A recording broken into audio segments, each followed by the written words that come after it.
and 314 for a shooting at Century Theaters. They're saying somebody's shooting in the auditorium.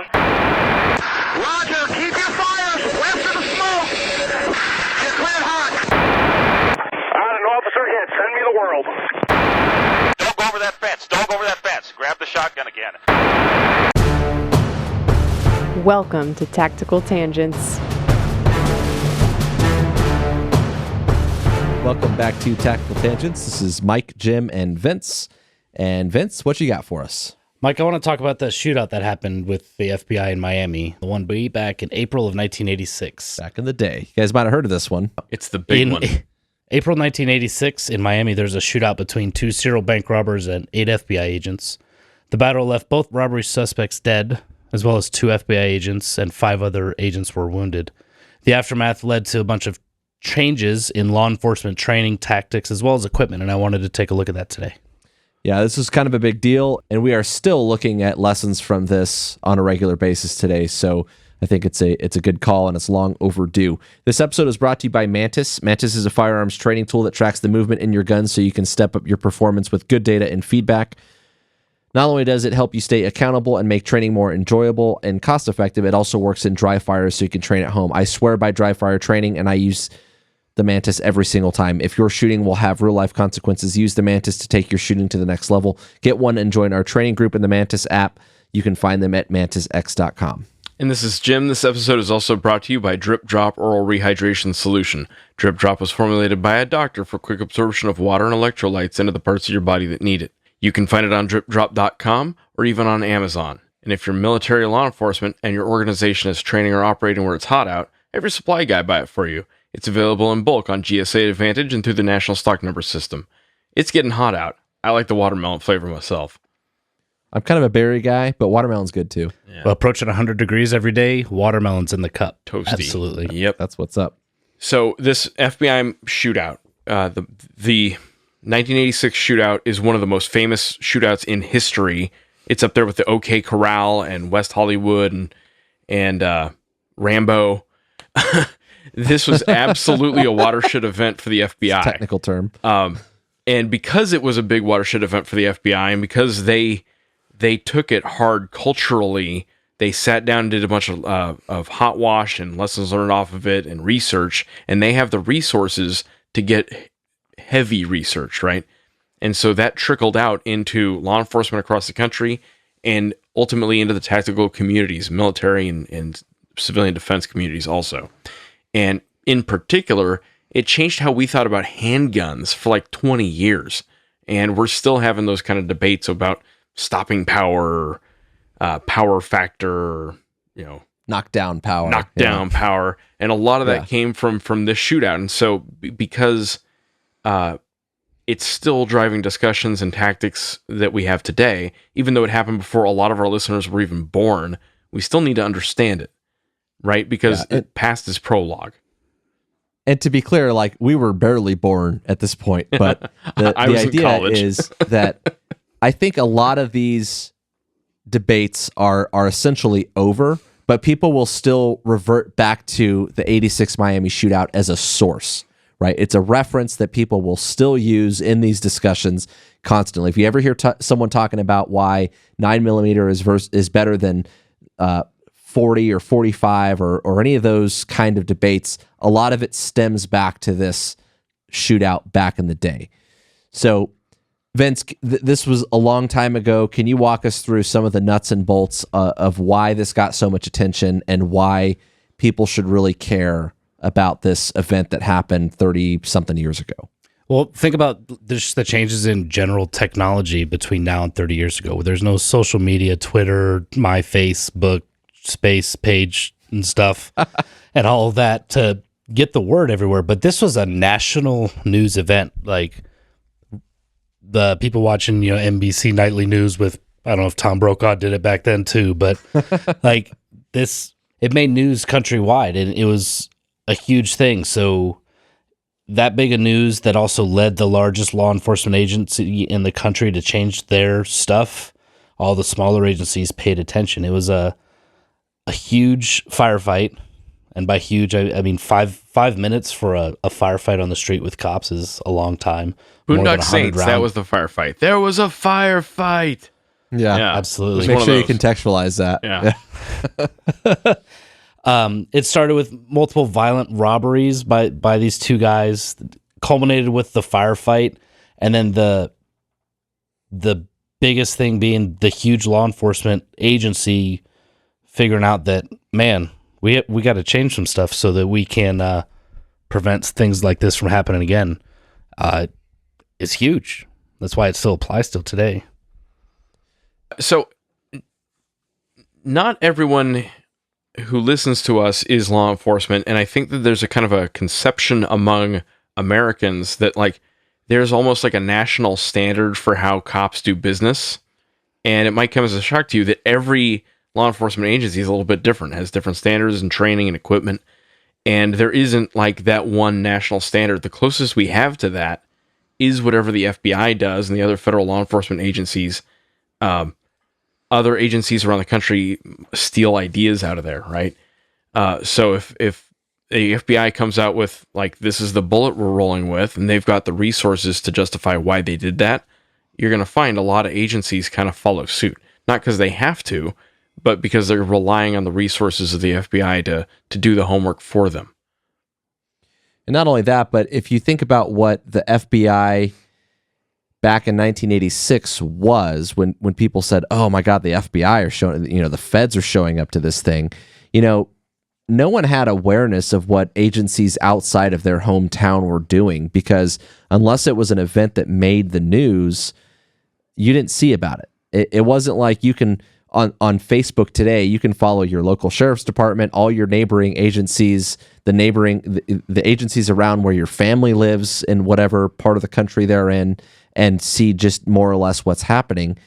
Information didn't flow as quickly back then, right? And so, like, this was pre-Desert Storm. If you think about like how big of a deal CNN was in Desert Storm, I mean, this was before all that. So when the FBI started publishing this stuff and this was on national news saying, hey, this is what happened, these are the things that we're taking out of it, that was a really big deal.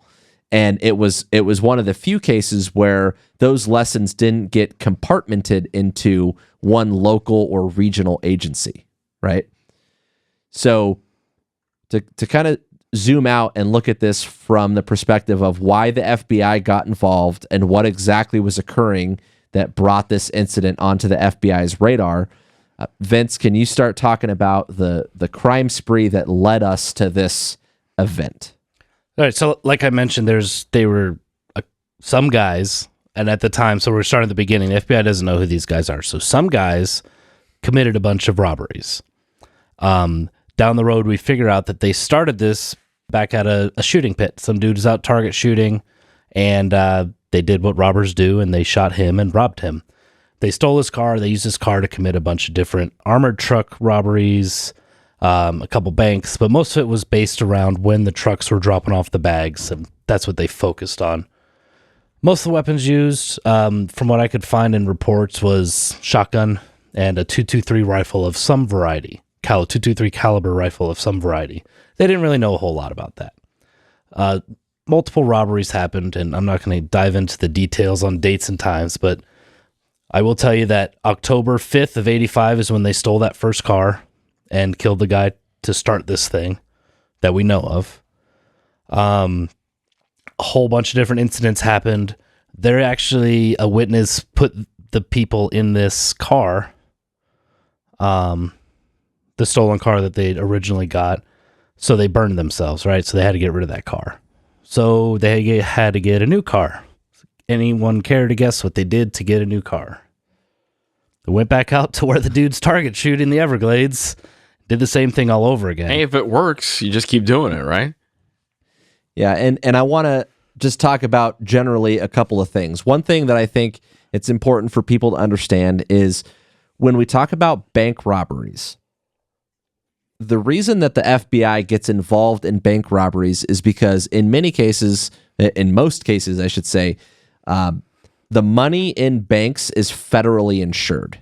And so if that money goes missing and there's a claim saying, hey, we had this insurance, this money's gone, right? There's a federal interest in what happened with that money, right?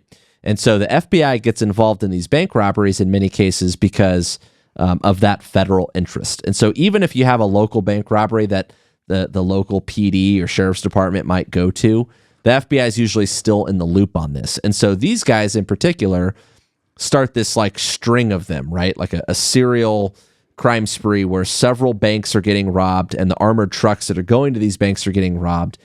And they're stealing cars to do it. Now, this is something that, we can go down this path of like, well, a stolen car, it starts as kind of this property crime, but it's one of those gateway crimes where people use stolen cars to commit other crimes.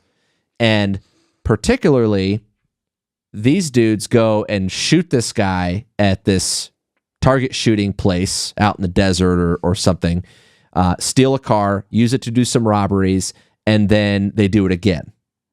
Right. And so now you have an MO, right? A modus operandi where now these guys have a history of doing this a certain way. And that's what's noteworthy here. And speaking of MO, there's like a way most bank robbers function and operate. And Mike and Vince can probably give them more detail if they want to, but typically it's kind of low key. They try to be kind of low key. They pass a note. Hey, I have a gun. Give me all the cash in your register. And then they walk out, right? They're trying to get as little attention as they can in most cases. These guys didn't roll like that, right? These guys were much more violent, much more armed. And so they drew a lot more law enforcement attention. And so that was building over time when it became very clear in this region that there were some violent serial bank robbers rolling around, hidden armored cars, hidden banks, and not acting like normal bank robbers, right? And they were doing things that cops described as like what cops would do or what like military guys would do. And that stood out. Yeah. And to paint this picture a little bit, this was happening over like we'll say a 6-month period, right? From October-ish to March-ish, several months, these things are going on.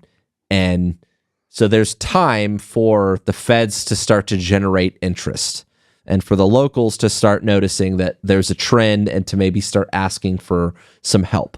And so over that period of 5 months or so is how sort of the FBI gets involved. Now, this stolen car at the rock pit, when they do this the second time, the problem is that guy doesn't die. And Vince, can you kind of pick us up from there? They go to the rock pit, they shoot this dude, and they steal his car that they're going to use in these crimes. And what happens from there? Yeah, so this is just to paint you the timeline a little bit more. I know I said I wasn't going to dive details. March 12th. So shooting happened April 11th. Rewind March 12th, they go back to the rock pit. They try and, repeat the process, and they rob this dude of his stuff. In Ed Mirales, he's one of the agents there. He wrote a book, and the way he paints the story, I'm paraphrasing, of course. They basically take the guy down to the Everglades, make him get down on his knees. They shoot him once. He actually turns around and fights back. So in the fighting back, they shoot him again. He plays dead, and they take off. Now, him playing dead worked out in his favor because he survived. He was able to walk the 3 miles to go get help. And from there, the police ultimately learned the story down the road. Like they know about this stolen car. Yeah, they know that there is a stolen car, and they know that there is a license plate tied to this stolen car. So what are the things that the FBI could not have known at that point about these dudes that later on turn out to matter? Well, later on, so these dudes, that they have the background like we were talking about. It seems like they're trained. It seems like they know what's going on. So these guys, Platt and Maddox, that's their names.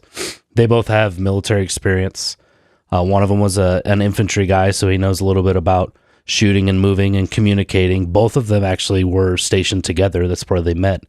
They were stationed together at a military police unit in Fort Campbell, Kentucky. So those kind of little things build their training and experience to know how to counteract the police and how to counteract. They're not randos. Yeah, exactly. Not randos. Yeah. So these guys started out, it turns out, as military law enforcement guys, law enforcement in the military, right? Military police. And so they started out as presumed good guys. And we teach a lot of skills to good guys, right? That's part of what Tactical Tangents is. And you have to know that some of that knowledge is going to be used for malicious acts. And you may have heard me talk about the analogy of like hearing hoofbeats, and sometimes that means horses, and sometimes that means zebras, and sometimes that means unicorns, right? Are you dealing with the normal or the way abnormal? And throughout this story, I want you to watch for clues that these guys were not your average bandits. Yeah, and this is one of those things about law enforcement where on a day-to-day basis, the cops are out chasing robbers, right? Like cops and robbers is this thing where there's a little bit of a cat and mouse to it, and guys will run from the cops, and the cops will catch them, and they're like, "Oh, why'd you run, man?" It's like, "Well, I had to try," you know. And then there's like next level bad guy, and part of the reason that this matters is that neither of these guys were on the radar as bad guys, other than they knew that there was a couple of dudes that were out doing this robbery or these robberies, and now there's this fresh stolen car, right? They didn't know who they were. They didn't know anything about their background, but these were next level bad guys that brought the fight to bear, right? And so there's some lessons that kind of come out of that, but what they really boil down to is the FBI didn't really have any way of knowing everything about these dudes. They just had a lead, and they were chasing that lead. Yep. So what were some of the things that we wish we would have known about these dudes going into it? Like, tell me about their love life. Yeah. Yeah. What about their love life should we give a crap about? Oh, funny you should ask that, Mike.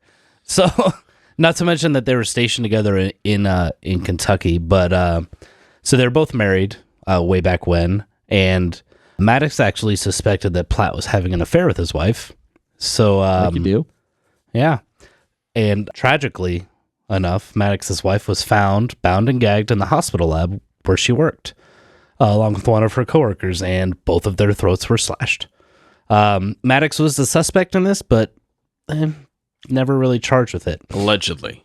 Allegedly. Alleged suspect. Yeah, that's redundant, isn't it, though? Yeah. Alleged suspect. Yeah. And then to add on to that, Platt's wife was found with an apparent suicide. She was found dead with a single gunshot wound to her mouth. Ruled suicide, so, that's case closed way back when. They remarried and moved on. None of their wives, actually. So they both got remarried. And neither of their new wives were actually aware of any of their crime habits for those, was it 6 months we said? I didn't do the math, sorry. 5-6 months, something like that. Whatever it was. They didn't know what was going on. They're just like, we got money. Cool. Don't ask questions you don't want answered. It's a good rule for life. But the key here is that there's some background story here that turns out when we started digging into these dudes, kind of in the aftermath, like there's some weird circumstances. They weren't named suspects, maybe in the fact that they weren't charged with anything. But is it a coincidence that both of these dudes' wives got killed in these like tragic, very violent ways? Crimes? Yeah. And I don't know. I don't know all the answers to that question, but when you start looking at, individually, these guys might be whatever, but when you start looking at both of these dudes and see that they both had wives in these weird, violent, deaths, and suddenly they're now tied up in this whole thing. I don't know. I don't know if there's a reasonable takeaway there other than now we know this and it stands out, right? And there's a synergy, right? There's a synergy in what is probably very violent personalities with dedicated, organized, official training and opportunity and equipment. And we got all of that together in a pair of guys, and we got a much more dangerous pair than a typical bank robber, a typical bandit, right? And you have to remember that the FBI isn't going up against normal bad guys, right? The whole reason we have a national criminal investigative service is to help go after the more sophisticated, more organized bad guys like these guys. I think it's easy sometimes to get complacent dealing with the meth heads and the typical, dirt bags. These weren't them. These guys were special.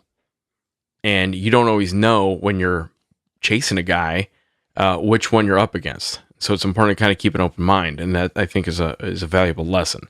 Not, second guessing the agents on the scene, of course, but just always keep that in the back of your head.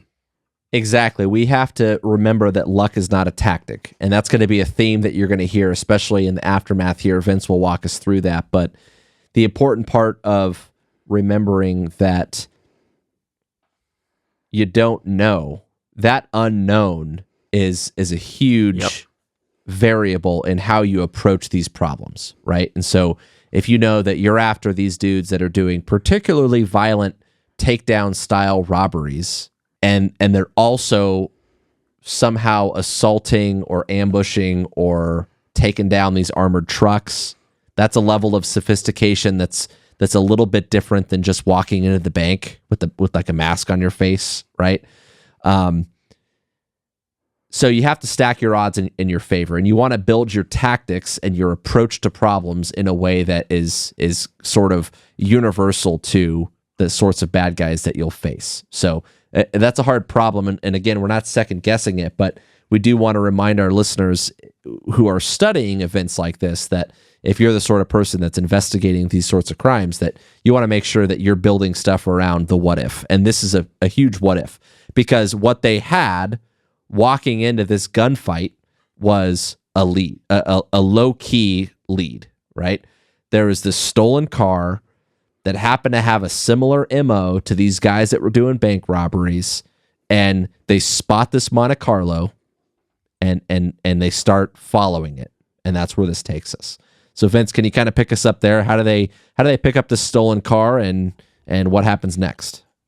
So they're actually, right after they stole the car, the next day they actually did another robbery. There was a witness. Oh, weird. There's surprise. A witness puts that license plate at the scene. So now they have a plate for the stolen car that these robbers are in. And I don't know, they did something about their hunches and timelines, whatever. They're like, today's the day, boys. There's going to be a robbery today. Let's go flood this area where we think it's going to be. So they took 14 agents and 11 cars and basically cruising around to different banks. All the different guys were talking to the different banks as they opened, saying, hey, we're the FBI. We're here to try and help you not get robbed and all that kind of fun stuff. We're from the government. We're here to help. Yeah. That's good. Nailed it. We're the guy with the thing and the stuff.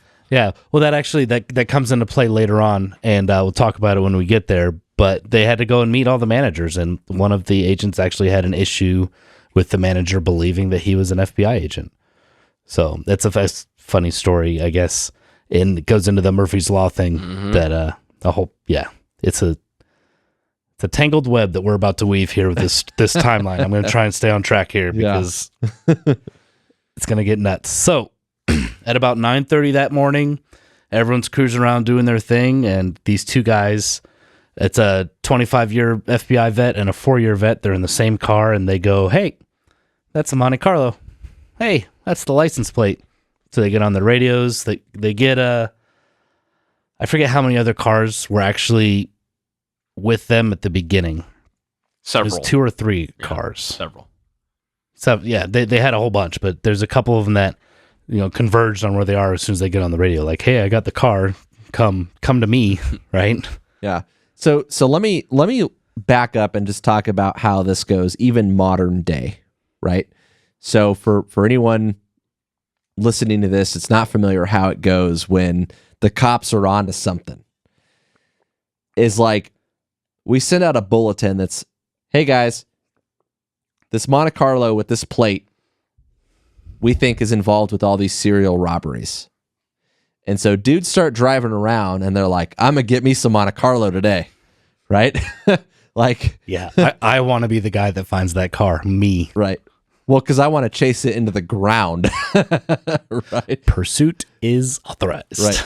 So we're all driving around looking for this car. And so when you find it, it's like, hell yeah, I'm gonna get you some, right? All right, so we're driving around. Someone spots this Monte Carlo. Yep. They're like, hey, these are the guys. This is what I'm after. And then what happens? So they're cruising along. They're waiting for their backup to get there. They're asking for other units, the marked units of the local agency. Someone has to pull over from their car and get on a payphone and call their dispatch. It's weird back then. Yeah, I don't know how that works. I don't get it. I just key the button on the radio Smoke and signals? say, yeah. They like send up a smoke signal. I don't know. All right, you youngins. Back in the day, there was this thing called payphones. You had to take some coins. You had to put them into the phone, and it would work maybe half the time. And it'd be like, you need to insert 3 more quarters. And you'd be like, I don't have 3 more quarters. And it'd be like, screw you. And yeah. Is that where 10-10-220 came from? All calls and 99 cents. If you were good in like the collect call like message, you could be like, hey mom, come pick me up. I remember it was like a Super Bowl commercial. It was like, hey, it's Bobby, we had a baby, it's a boy. Dad just hangs up the phone and grandma's like, what happened? Hey, She's I saw like, Monte Bob. Carlo. Come help me pick it up. You have to do like 3 consecutive collect calls. We're alienating our listeners right now. There's probably some people out there that are like, what the F are these guys talking about? Payphones. Payphone? It was really a thing. I kid you not. I swear. Died out just after pagers did. Yeah. But so anyways, they're organizing. They're trying to get their resources together. Meanwhile, the car's still driving. The FBI agents are still following them. And after a period of time that they're on the road, the Monte Carlo starts slowing down, and it makes a series of turns. And it's there's many different ways to do counter surveillance. One of the easiest ones that anyone can do. Bad guys don't learn from this. Good guys do learn from this. Please, you make 3 right turns. So you make the first right. If the car's still following you, you make the second right. If the car's still following you, you make a third right. If they're still following you, you're probably being followed. You should call somebody. It's called Just 2 hit a wrongs circle. don't make a right, but 3 lefts do. Yes. Exactly. So as the Monte Carlo's slowing down, they've made 2 right turns. They're still slowing down. FBI agents are like, well, we think we know what's about to go down. They're going to know, they know that we know that they know we know. Right? Bam. And then also at the same time, the other agents that are, helping surveil or whatever, they see movement. We call them furtive movements in the front seat. And from what I recall from Ed's book again, and I'll put the link when I make the page for this because it was a good book. It was a great read. Literally on the radios, they had a brief moment of, hey, they're getting something ready. So But the what I'm radio's cut out picturing is because- like the scene from Sicario where they're coming up to the border crossing and like everyone knows something's about to happen, right? And everyone's getting their guns up real slow, like, okay, I guess this is it. Yeah. So, but one of the reasons that transmission gets cut off is back in the day, they were updating their technology and their repeater tower actually went down for like a brief 5 seconds at that point to where that transmission never made it Fog to where it and needed friction. to go. Fog and friction. You're going to hear that throughout this story is Murphy's Law. Murphy's a bastard, and he will come after you every chance he That gets. Yep. And Yeah. it comes up anytime communications, every time we talk about a critical incident, we're going to say, and then communications got all jacked up. Guess what? That is one of the key places where things get screwy. And that's why you need to roll your IT guys in and be like, today is not a good day to run your updates. And we've talked about that in the past. I had that happen on a Troops in Contact in Afghanistan where all my computers went down when I was trying to move the gunships around. So. Yeah. And this is something that for people that might be involved in the leadership at their law enforcement agencies or whatever, surveillance and following bad guys and keeping tabs on bad guys is its own kind of skill, right? And there's something to be said about the art and science of, okay, we've got eyes on this Monte Carlo. Do we want to show our hand here and turn this into a confrontation? And that's sometimes it's easier said than done to avoid that, right? Like if you're in a black and white police car with red and blue lights on top and and you happen behind the robbery car, like there's there's only so much you can do to downplay that. And these guys were dangerous enough and elusive enough that I don't think I could have been like, okay, we're just gonna back off and let these guys go. I don't think that you can justify that in this instance. Especially when they're in a stolen car, because that's the car that you know of they're in today. Yep. Mm-hmm. But you don't know what they're going to be in tomorrow. Yep. Right? Especially if they know that they're burned, that's burning in the desert that night. And so this is something that's going to play into what eventually becomes this confrontation is, okay, guys, we've kind of showed our cards here. Like this is happening. Yep. Right. And it's easy to say, well, why did you force a stop here? And I should take a moment to talk about a bit of an error that I made when I did a solo episode on the Newhall shooting. And this was a California Highway Patrol shootout that happened where a similar set of circumstances, they're following this car and they forced themselves into a stop. And I was a little unclear when I did the episode about how that stop occurred. And I didn't realize at the time that the reason that they decided to initiate a stop on those people in the parking lot was because they had exited the freeway. And so they kind of felt like they were being channeled down this path where, okay, well, clearly if they see me getting off the freeway with them, they know I'm here. And so we're going to be in the spot where we have to show them that the cops are behind them and basically make a show of force and try to apprehend these people.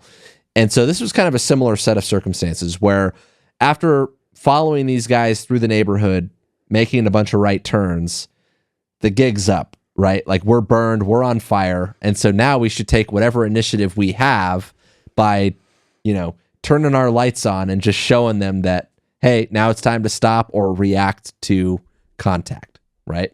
Yeah. And that's basically where this confrontation begins. Yep. So they find a spot, like they did the best they could to find a landing spot that was suitable. They being the suspects or the FBI? Correct. The FBI agents did their best to find a good spot.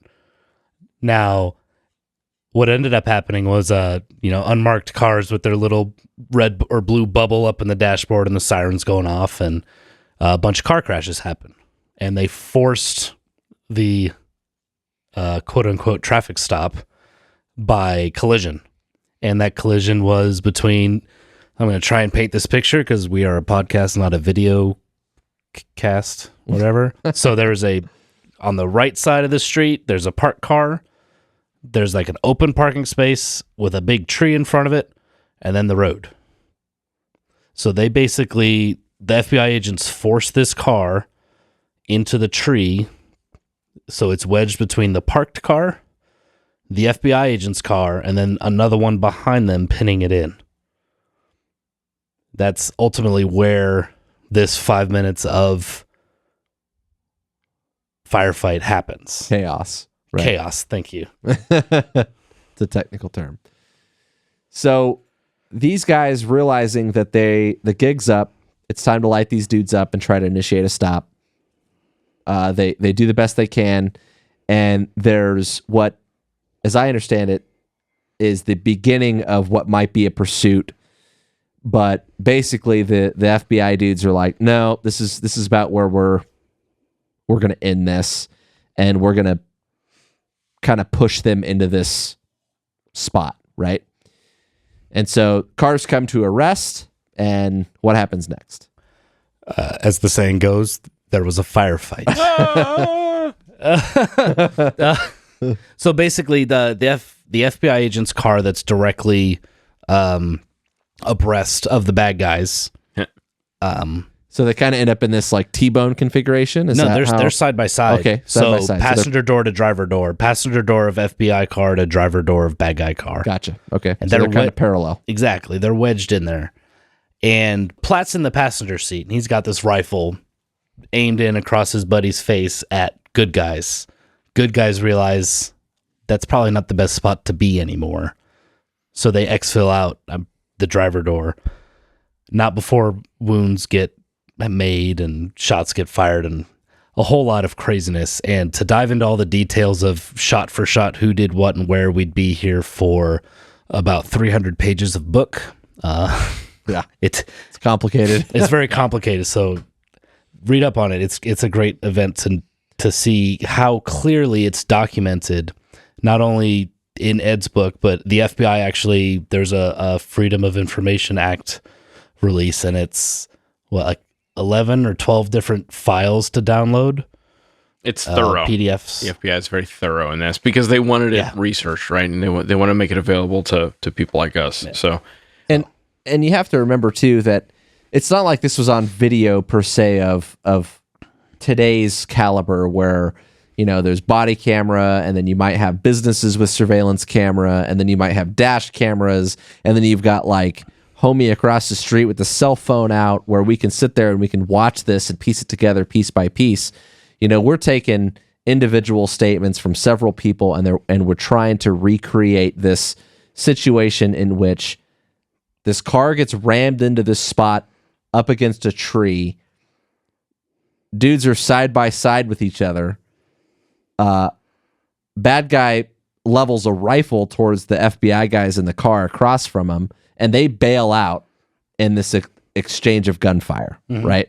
So there's some fog and friction happening here for sure in terms of trying to like add this up. And to add to that fog and friction, the driver of the car that is abreast with the bad guys, he did that cool maneuver where he pulls the gun out of that secure thing that holds it in place, and he set it on his lap because he's like, hey, we're about to get in it, so I want to be ready. Well, apparently he didn't prepare for colliding with a tree. Is there any scientists in the house? So there's some physics that happens there. Momentum, P equals mv, mass times velocity. Yep. This is like an Isaac Newton thing, right? Oh, yeah. Every action equal an opposite reaction, something like that. Object in motion stays in motion. So basically, so that gun that he pulled out of his holster that was on his lap, he's now collided with the tree. It slid onto the passenger floorboard somewhere. It's in his car still. Like, he thinks it's in the street, but it's in his car. So he's unarmed now with a rifle being pointed at his face. So he's like, I'm out. Yeah. Right. I'm going to go ahead and leave. And hope my buddies brought enough to bear for this, because I don't know what to do with my hands. So a couple clarifying points here. So in this initial kind of the beginning of the confrontation, so this car gets more or less rammed. They end up against this tree. These two cars are side by side. Let's talk about the loadout of all of these guys. So obviously, at least one of these dudes has his gun in like the tactical, I'm going to put my gun under my leg position out of the holster, and upon crashing, loses his gun onto the floorboard. So now he's effectively unarmed for a period of time. One of the good guys. To be clear, that's one of the FBI agents that did that. Right. One of the FBI agents does that. And we've talked about this in the Tactical Fantasy. We talked about this in Fog and Friction, is that it sounds like a good idea at the time. Driving around without your seatbelt on sounds like a good idea at the time. Except when you get in a car wreck. And how about this? Hitting someone with your car sounds like a good idea until you realize that the airbag's going to go off when you do that. I don't think they had airbags in 86, but like that's the kinds of problems you're going to have. Yeah. Yeah. So Newton will get you. And he'll get you in funny ways. Like, if you don't have your seatbelt on, you go through the windshield, you did the bad guy's job for him. Like that doesn't buy you anything. If your gun goes flying, that doesn't buy you anything, right? And so I think sometimes people have an unrealistic idea of how hard they're going to hit. And so inducing fog and friction on yourself is a problem. And doing a tactic that you don't train to. If you don't train to regularly smash people with your car, you're probably not going to be prepared to smash people with your car. Jim, can I practice on you so I can figure it out? I've already practiced. I've smashed a couple cars in my day. We're good there. I've had a lot of lessons in physics. Yeah. Yeah. Okay, so let's talk about the loadout of each party here. So we obviously have two bad guys, and you mentioned one of them has this rifle. It's a 223. We think a Mini 14, right? Yeah. Post investigation, it's a Ruger Mini 14. At the time, they just knew it was a 223 rifle. Yeah. Sure. All right, and so what else do the bad guys have in their fight here. So the bad guys bring to bear a 12 gauge shotgun, the Ruger Mini 14 with the folding stock, and a couple 357 mag revolvers. Okay. Period. So each of them has a handgun and a rifle, basically. Handgun and a long gun. So one's a shotgun, one's a rifle, and a couple of revolvers. And then the FBI, in addition to presumably their service pistols at the time, what do they have? Big picture. So this actually accounts for everything that was used in the firefight. Those first two guys have backup behind them. Yeah. Right? Mm-hmm. Okay. So total guns that were fired during this incident were 2 Remington shotguns, Smith & Wesson 9mm semi-auto, 6 revolvers, 2 of them 357 and 38 specials. In addition to them, 2 of them used their backup 38 special revolvers at some point during the fight.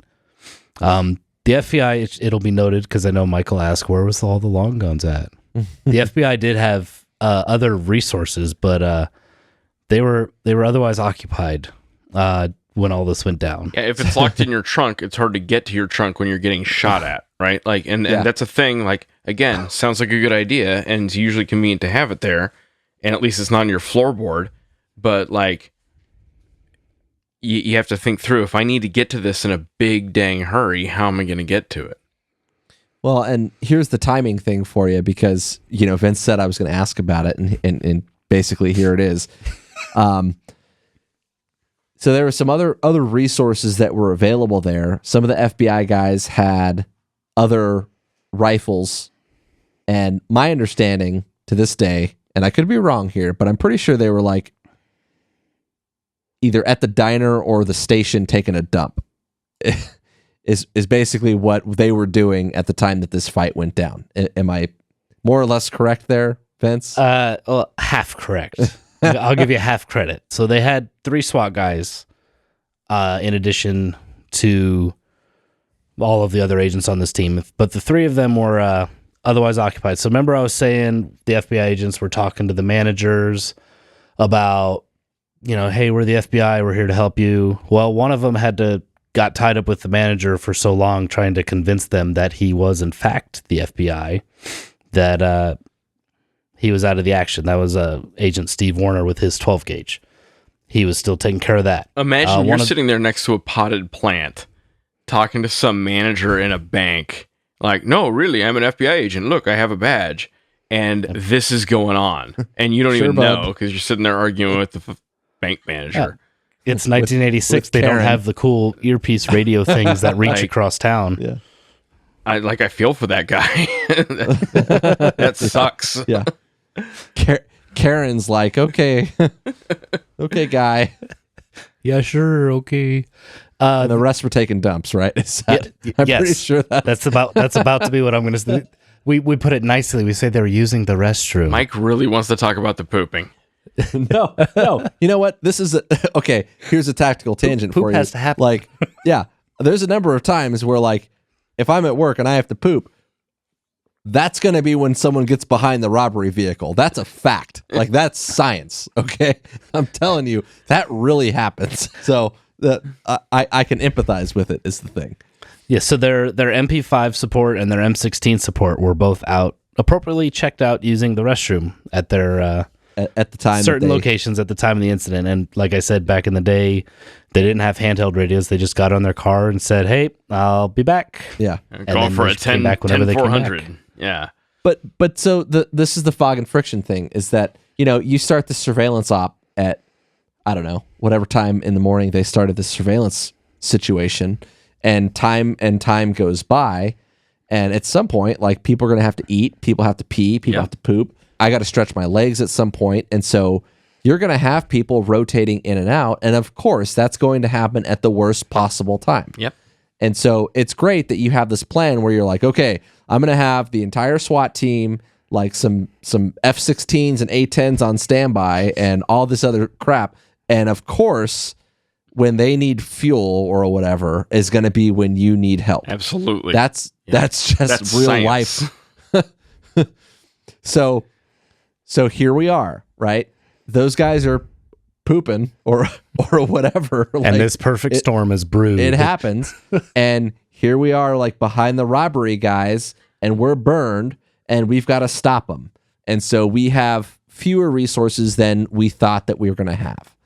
So a big takeaway in this Miami shootout thing, and this is something that propagated not just from the 1986 Miami thing, but also again in North Hollywood, and we've seen it time and time again in several occasions, is the proliferation of long guns in law enforcement, right? And having long guns available to deal with some of these gunfights where potentially the cops are outgunned.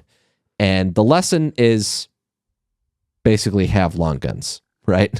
Yep. And nowadays, most cop cars, just about everybody has a long gun. If not, they're generally readily available.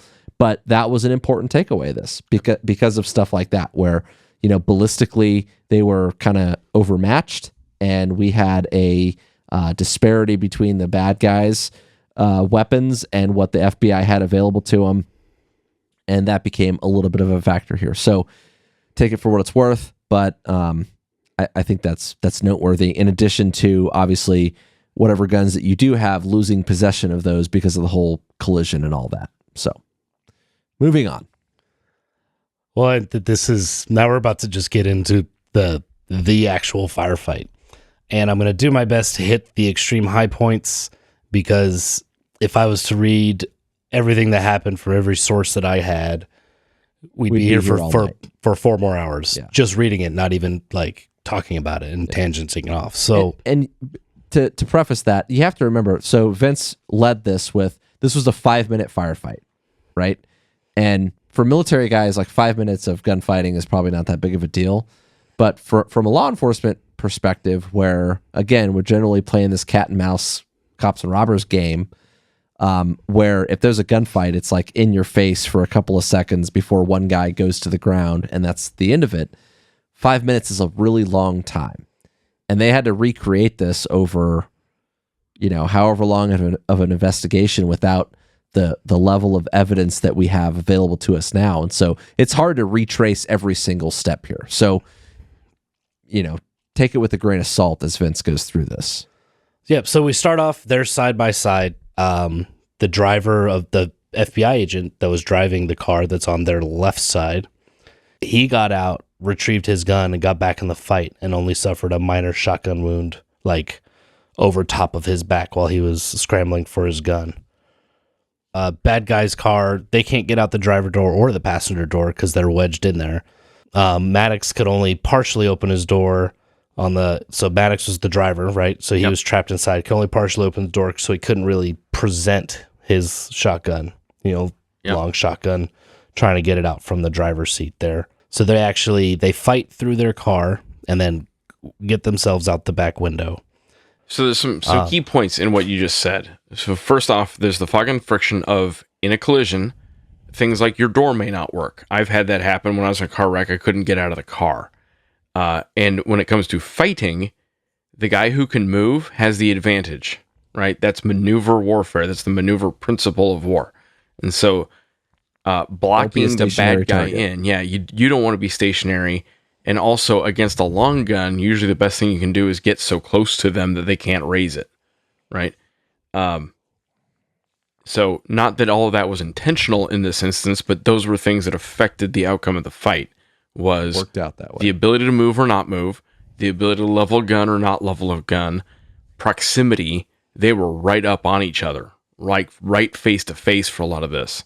And so getting cover and concealment, retreating in order to regain advantage is worth considering as Vince talks us through it.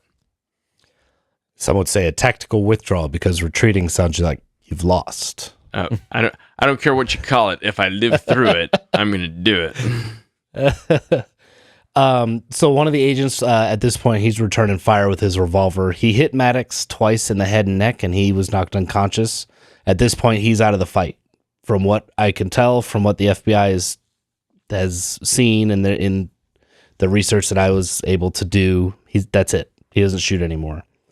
As Platt climbs out of the passenger window, he gets hit in one of the 9mm rounds in bad guy's right upper arm. It went through his chest. So, what's that? Laterally across the body for you medical people? I'm not sure.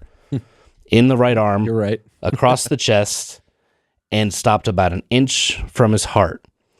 And then obviously we learned later that he lost a whole lot of blood. His lung collapsed. He had a whole lot of stuff going on in there, but that bullet stopped an inch before his heart. Yeah, and this is the famous shot.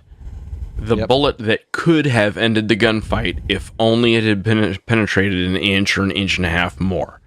And that is what started 20 years of engineering and tactical development to build a better handgun bullet. This is where penetration became a big deal. And while all this was happening, there was a guy named Dr. Martin Fackler, who was an army pathologist, who started thinking about using ballistics gelatin as a model for a human and trying to figure out what a bullet will do as it moves through a human, right? And trying to optimize how a bullet travels and how far it goes and how much damage it does due to cross-section as it goes through a person.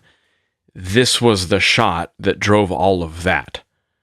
And I think there's a lot of context that matters when we're trying to understand the ballistic implications of this entire fight.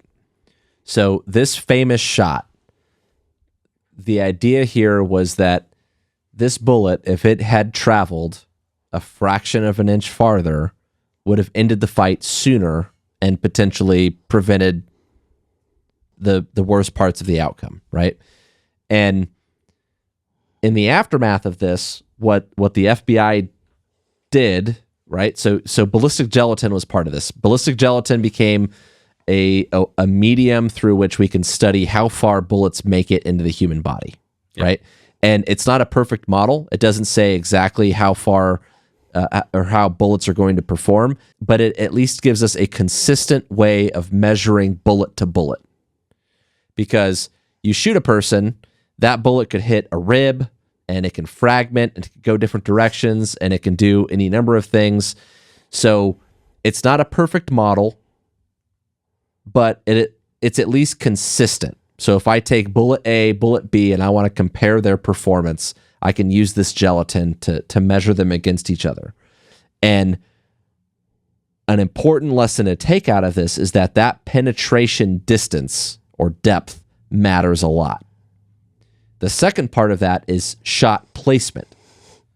And this is something that people overlook when they talk about 9mm versus 40 versus 45, is that it landed an inch shy or whatever of his heart, but it still had to be directed at his heart because this guy had a pretty serious injury, right?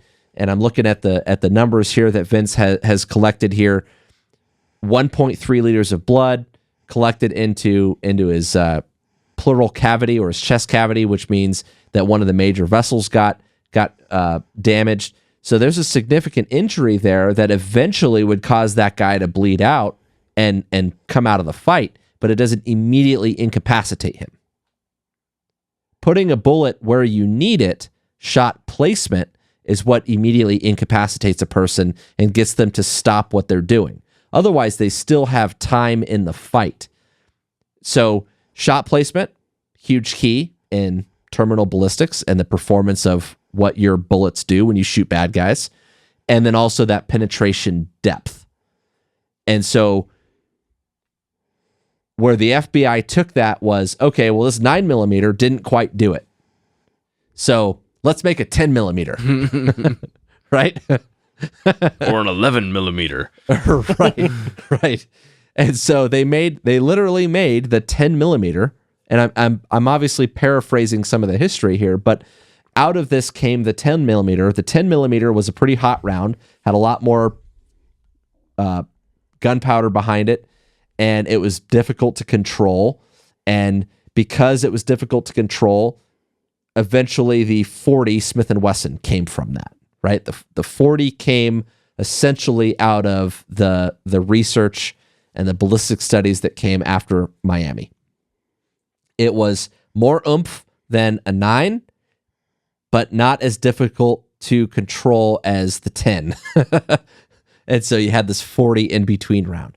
Well, since 1986 and since the time that the 40 and the 10 millimeter were created, ballistics have come a long way. We've found ways of bonding, either mechanically or chemically, bonding the jacket and the slug of bullets so that they stay together and retain their weight once they enter ballistic gel or the human body or whatever, so that those hollow point rounds, they don't just fall apart and fragment. So the technology's come a long way that's helped what was the 9 millimeter of 1986 become a lot more effective. And that's kind of settled the debate in terms of the caliber wars, and we'll recap that at the end. But just understand that issue is what led to this caliber problem of 9 millimeter wasn't good enough, right? The 9 isn't effective because it didn't go far enough to stop this guy. On one shot in one gunfight. Yeah, exactly. And even that one shot in one gunfight, that was a fraction of an inch. I don't even think it was an entire inch. I've heard it. I'd have to look for the numbers, but I've heard it described as like millimeters, right? It's not a lot of distance. Well, it's legendary now. It doesn't matter at this point, but that one shot had more impact on ballistics than the JFK magic bullet, right? Right. So after that shot heard around the world, a whole lot of other shots were fired. I'm going to skip and fast forward to basically Platt's coming around. He's shooting and moving. He's trying to find his next position, his escape plan, basically.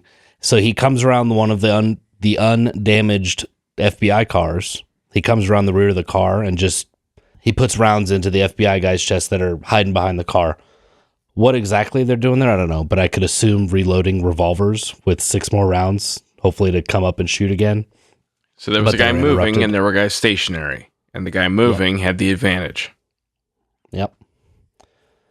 So then he gets into one of the cars, and Maddox ends up joining him later on. And then Special Agent Ed Mirales, he's putting rounds downrange with his shotgun. And it should be noted that he has one hand to shoot it with because his left arm is basically hanging on by a thread from, I'm fairly certain it was rifle fire or one of the shotgun rounds. So he's taking this pump action, using his car as the forward support, shooting, coming back behind it, racking the round one-handed again. So like he sets it on the ground, operates it with his right hand, levels it again. He dumps all those rounds in the car. Then on top of that, with the blood loss, he gets up and basically, like a scene from a movie. Like if you can imagine, like I imagine Bruce Willis in one of his many movies when he's bloody and about to pass out and just like wildly screaming and shooting at the bad guys. That's kind of how I imagine this went down, with Special Agent Mirales just walking across the street, laying waste into this car, and ultimately ends the gunfight. One of his bullets, was it the last one? He fired his 6th shot at Platt. The 6th shot entered Platt's chest, bruised his spinal cord, and ended the gunfight. And then remember how I said Maddox was passed out? He didn't shoot any more rounds. Well, he didn't not do anything. All the investigating that the FBI did, they did blood trail recreations or whatever. He actually wandered around a little bit into the stolen car and like was working on getting it going. But other than that, no one knows what he did. So he passed out, and then his blood trail goes around and gets in the car.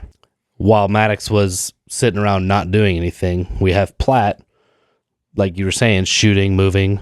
And potentially this is where that military training comes into play, where we're constantly moving, maneuvering on the enemy, maneuvering to find a better position, maneuvering through the ambush. It's a counter ambush technique. Yep. To fire through the bag and trying to get a flank on them, trying to get to a side on them, right? And more importantly, they're not just trying to get away at this point, right? Like they're in this fight. They're bringing it. They're bringing it strong, right? Like we're in this to the death. We're going to shoot this thing out and try to win. At this point, it's like a battle to the death, right? And so there's a level of commitment here demonstrated by these dudes where they're coming to get some.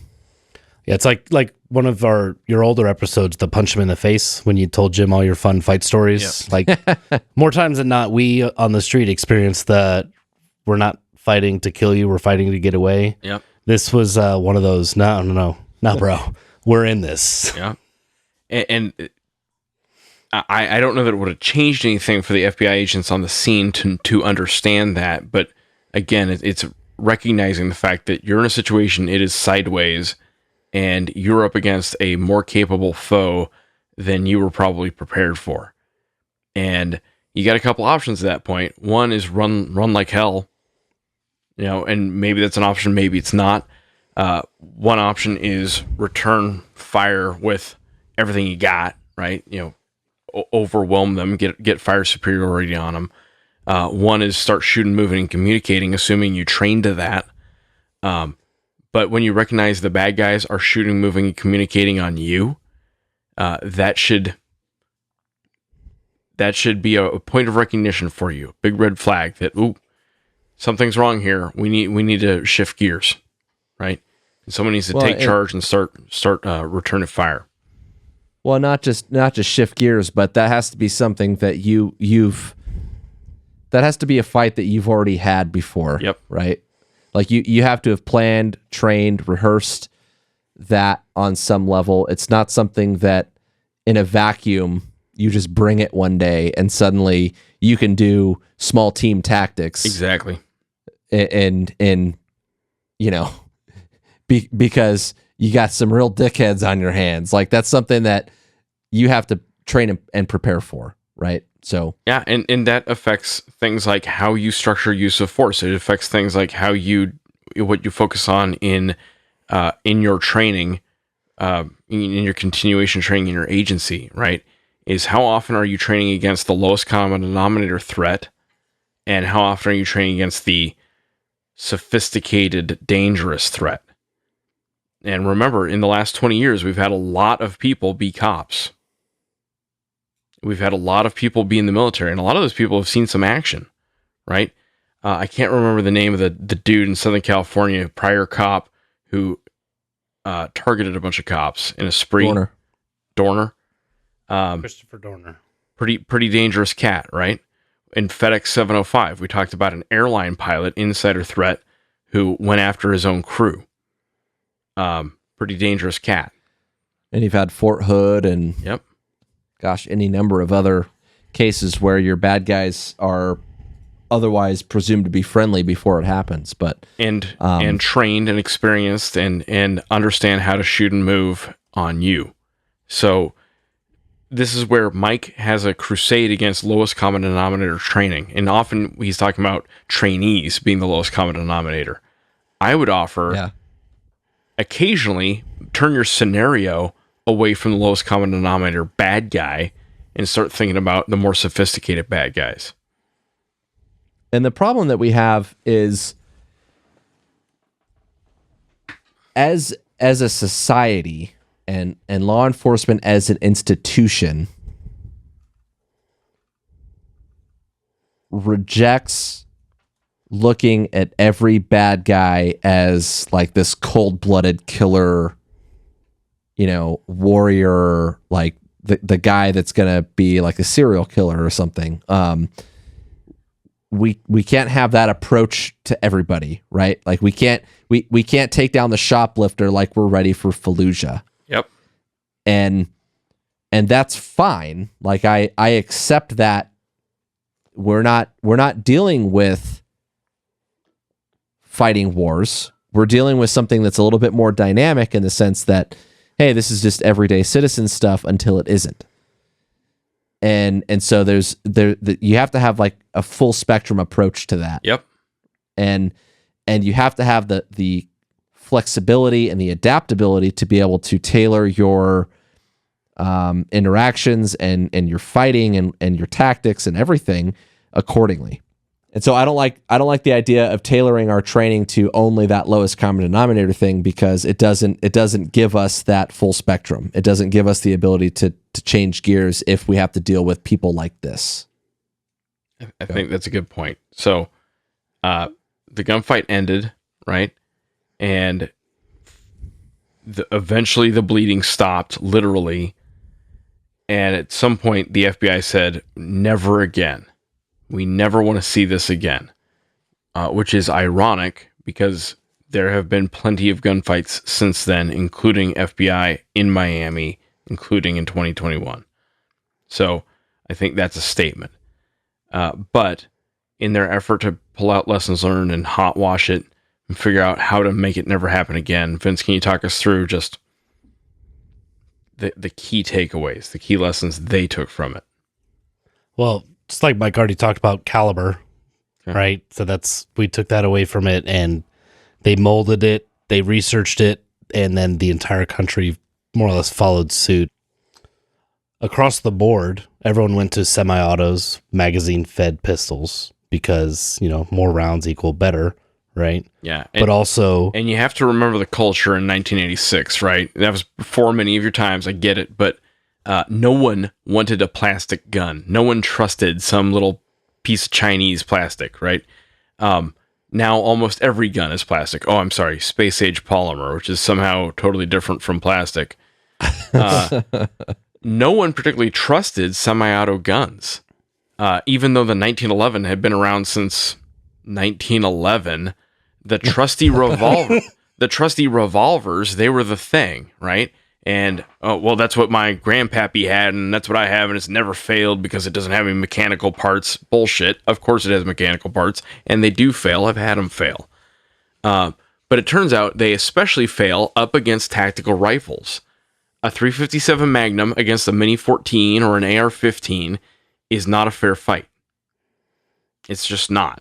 So pushing toward more rifles, which was scary, and that's part of the militarization of police came out of this, where more cops said, we are tired of being outgunned. It sucks to be outgunned.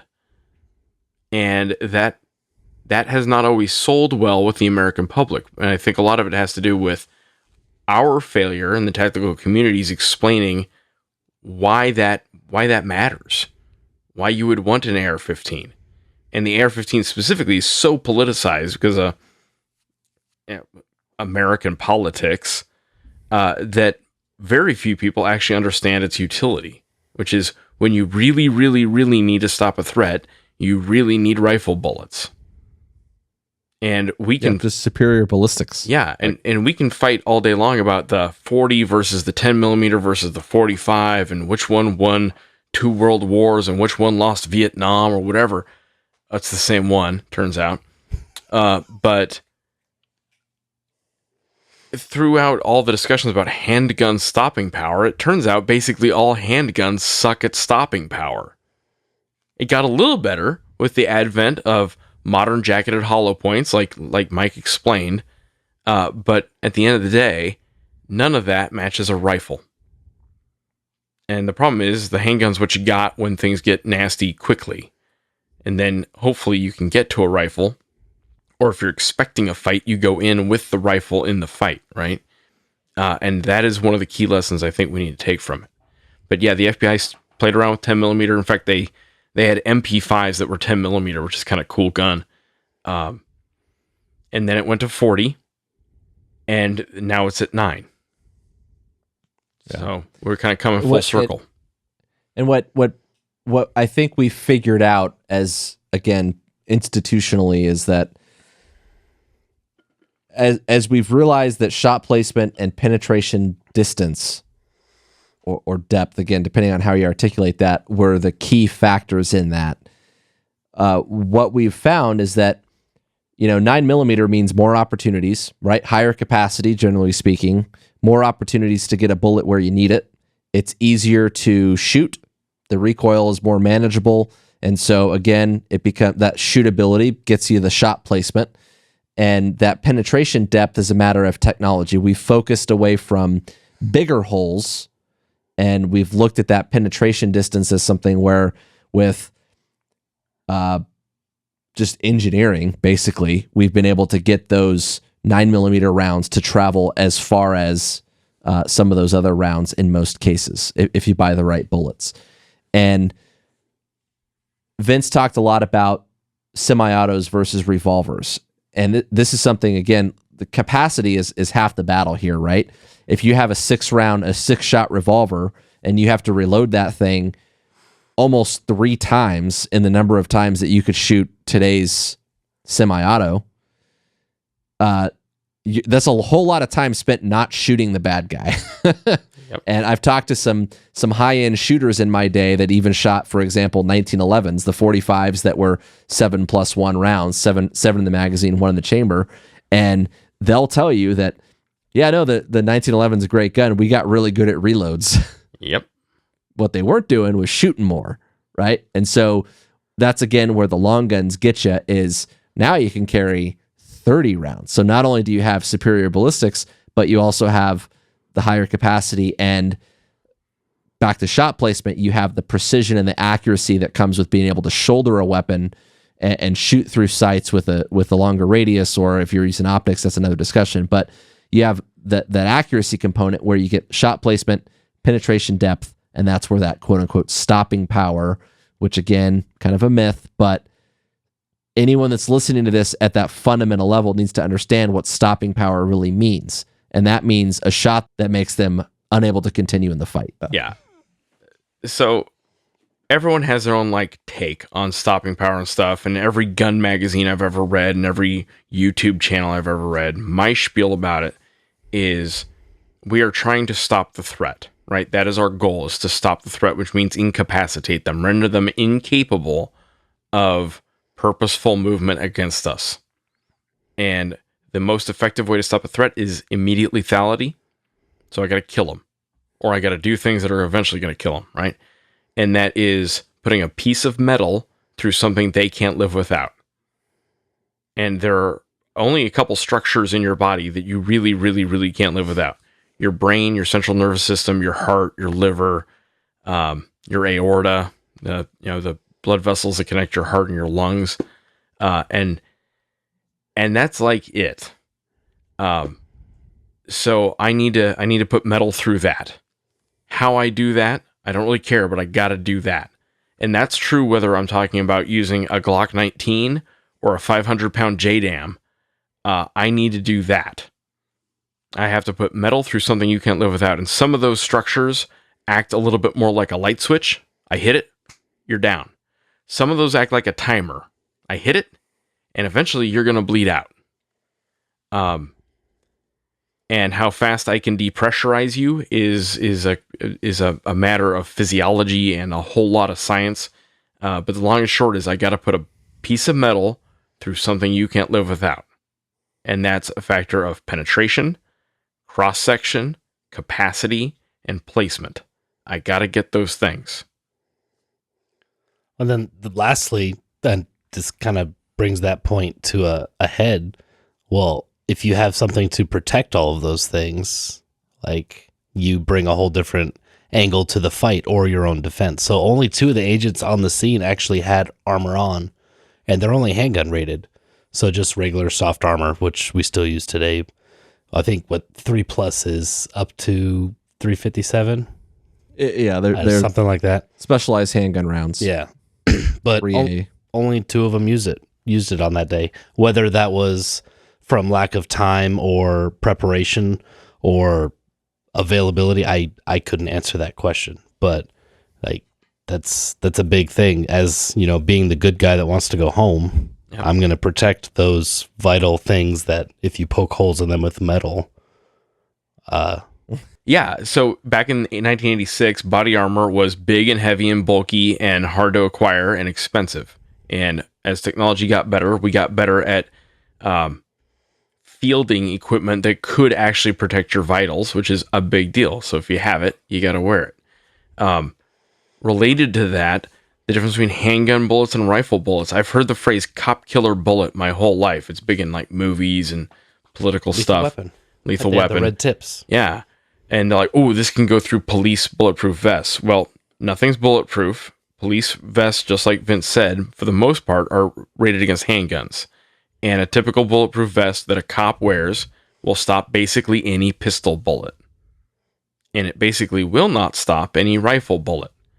And it doesn't matter how special that bullet is, or whether it's got little jagged pieces, or whether it's got little pieces of metal inside of it, whatever. It's a pistol bullet, rifle bullet, and physics. And if you don't wear body armor, you're relying on luck, and luck sucks as a tactic, right?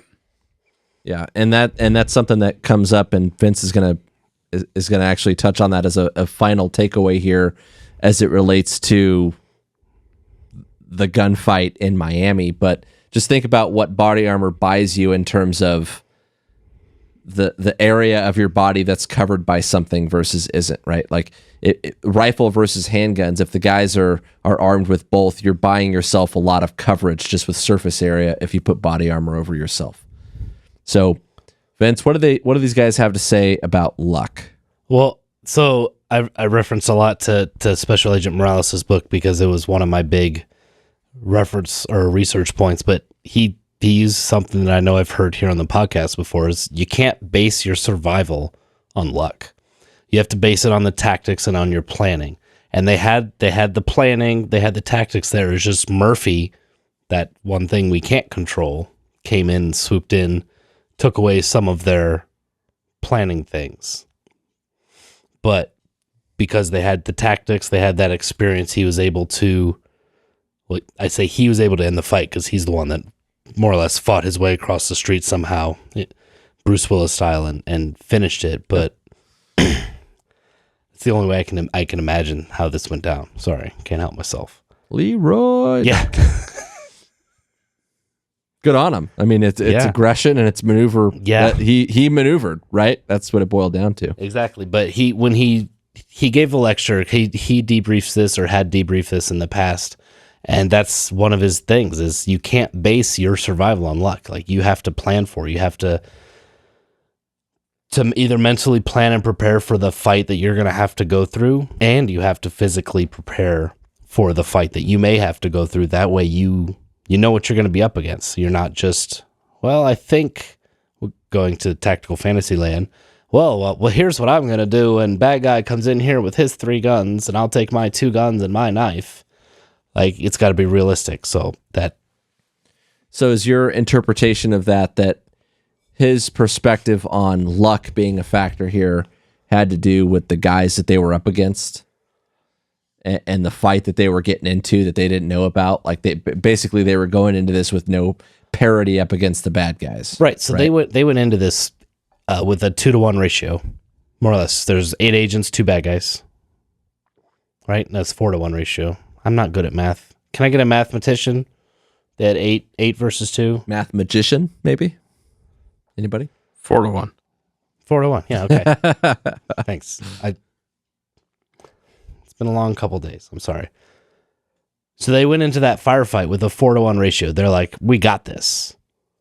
So they weren't basing all of their stuff on luck, right? They're like, we got this. But then, as Murphy's Law has it, the bad guys had them outgunned. They didn't go into this blindly, basically. If that makes sense. Maybe blindly is not the right word. Dumbly. They didn't Leroy Jenkins it, saying, we got this. They had what they thought was the superior number of people. They had what they thought was... Against a typical bad guy, they had pretty solid gross overmatch, right? Exactly. Yeah. Against a sophisticated, trained, disciplined bad guy, they were evenly or outmatched. And what saved them was mass. They outnumbered them. Fighting spirit. They kept fighting through the gunshots. And to some extent, it was luck. It was where the bullets actually landed on some of these guys. And that sucks. And not every story we tell is going to be a happy ending story. This was not a happy ending story. This is a bad outcome. And the best way we can honor the FBI agents who were killed and injured that day is to learn, right? And that's what I want you to do. I want you to deep dive this, take what Vince has given us and what we're trying to provide, and go deep dive it. Find Ed Mirales' book, find the Wikipedia page, if nothing else, and go through the timeline and the sequence and look at the pictures and the diagrams and try to put yourself there in the shoes of each of the players so that you can understand what really happened here. And you can understand fog and friction and Murphy will get you good. And your training and your preparation has to account for fog and friction and Murphy. It has to account for the fact that if you crash your car, a lot of the things that you had set up in your car are going to go flying. So set your car up for that. Even if you're a typical cop on a typical day and you might have to pit someone that day, you don't get to pick the day you're going to have to be the hero. So set up your car all the time for the fact that you might spin out, right? Set up your gun for the fact that you might have to get in a gunfight real damn fast. Figure out where your long gun's going to be. Figure out your communications. Because you don't get to pick the day where all this is going to go sideways on you. That's all I got. What I want you to take away from this is understanding where forcing yourself into a confrontation can get you. And there are bad guys and circumstances where we have to take those risks. And I'm not saying that these weren't one of them. These guys were obviously a threat to public safety, and they needed to be apprehended and stopped. So I'm not saying that they did anything wrong in that regard, but you do need to consider if the circumstances are such that you have to pull that trigger, so to speak, right? Like you have to initiate the stop. You get forced into that set of circumstances where, all right, well, if this is going to happen, it's happening right now. Then you need to come prepared, right? And that means, one, get your ass out of your car. If we're talking law enforcement context stuff, like get out of your car. You need to be prepared to egress and get out of that kill box that you're strapped into in many cases. And then you need to start to think about like ways that you can get initiative. So you heard several times in this fight about guys maneuvering, bad guys maneuvering, good guys maneuvering. What I want you to think about is the importance of maneuvering and how that gains initiative in a fight, and how that's not something that you train for in a vacuum. It's not, the idea of that doesn't just happen because you listen to this podcast. The idea of being able to maneuver and get off the X, quote unquote, and fix and finish a bad guy comes from training and practice and rehearsals. And that's something that if you are going to find yourself in a confrontation that you are starting, like this is a fight that you're going to start, you're behind the bad guy, right? This is happening on my terms, then you need to come prepared for that. And so there's a lot that you can do before that day to get ready for it. So granted, there's some equipment choices to make, not only in terms of ballistics and ammunition and having long guns available and wearing your body armor, but also in that full spectrum training that doesn't just address the lowest common denominator, that doesn't assume that all your bad guys are shoplifters and car thieves that, just want to get away and don't want to actually start a fight with you, because that's not the case. And 1986 is not the only time that we learned that. It's a prominent example that shows that this is not the first and it's not going to be the last, right? So make sure that you're planning and training accordingly. That's pretty much all I got. All right. This episode was brought to you by Dry Fire Mag. Ammo is hard to find these days, and you need to stay proficient by working your dry fire training. Dry Fire Mag solves the common and annoying problem in dry fire training of constantly having to rack the slide to reset the trigger. With a Dry Fire Mag, all you do is clear your weapon, load this training magazine, and work on your trigger work. Check them out at dryfiremag.com. And also by Ride-On Optics. Ride-On is bringing you high-quality glass at a great value. I use and trust their scopes, binoculars, and red dot sights, and you can too with their unconditional lifetime warranty. If you ever have a problem with their gear, they will replace it, not repair it. Finish up your next build and keep a little extra cash on hand for ammo so you can actually go out and shoot that thing. Find your next optic at rideonoptics.com. Don't forget that we put out new episodes on the 1st and the 15th of every month. If you like what we're doing, you can head over to Patreon, give us $1 for each new episode. That money is going to go back into bringing you great content. You can find us on Facebook, Instagram, and Twitter. We are at TacTangents. Also email info@tacticaltangents.com if you want to interact with us there. You can find our Facebook discussion group on our page. Go over to the group tabs, look for the TacTangents Facebook discussion tab, and you can join the group to interact with us and other listeners. And that's all I got. Jim, Vince, anything else? Be safe out there and take this as an opportunity to go learn about the story because it's a hell of a story. Yeah, we'll put a link up to the book that Vince read. Vince, you got anything else? Just the name of the book. It's the FBI Miami Firefight, 5 Minutes That Changed the Bureau by Special Agent Ed Mirales. Yeah, we'll put a link up. Make sure you go check that out. Thanks to Vince for doing some of the legwork and research to put this episode together. He's our behind-the-scenes dude, and we appreciate him. So thanks for being here, Vince, and that's all we got. Good talk.